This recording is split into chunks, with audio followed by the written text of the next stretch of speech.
Последние новости из Туркменистана. Читайте нас в Телеграме и не забудьте подписаться. Школу номер 21 Этрапа, Берекет Балканского вилаята, возглавляет директор, у которого нет высшего образования. В школе у родителей регулярно вымогают деньги на нужды учебного заведения, а детей из малообеспеченных семей педагоги оскорбляют и могут даже ударить. Каким образом Давуд Байназаров добился назначения на директорскую должность со средним специальным образованием, остается загадкой. В иных туркменских школах постоянно проводятся проверки, а от учителей и руководства чего только не требуют, порой доходит до абсурда.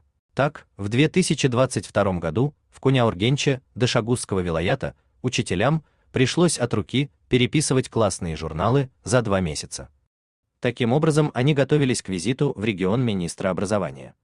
Помимо прочего, от учителей постоянно требуют какие-то бумажки, планы, конспекты, заставляют заниматься оформлением классов и, согласно актуальной политической повестке, за свой счет заказывать и вешать на стены лозунги, кроме того, следить за посещаемостью и внешним видом учеников.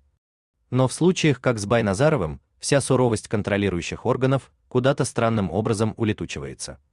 Педагогика – это наука о воспитании и обучении, и она сложная, уверен источник. Отсюда вопрос, как можно было доверить человеку, не окончившему вуз, управлять учебным заведением и руководить учителями, у которых, в отличие от него, как раз таки есть высшее образование.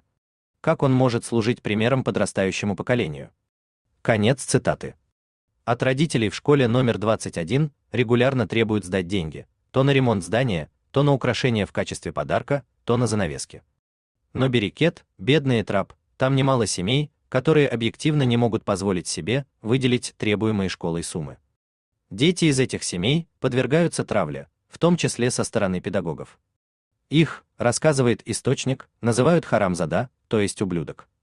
Еще им занижают оценки, могут отвесить подзатыльник или ударить линейкой. Учителя подключают к травле тех учащихся, которые по первому требованию сдают деньги на школьные нужды и подарки. При этом и сами учителя также страдают от произвола директора.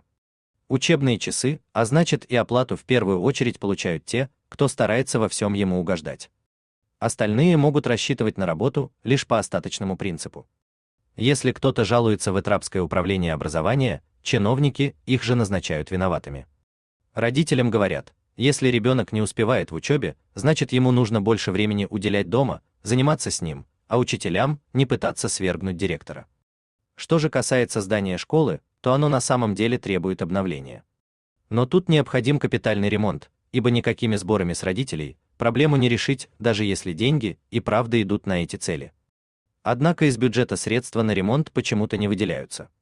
В настоящее время по всему Туркменистану в ЗАГСах проводят чистки кадров.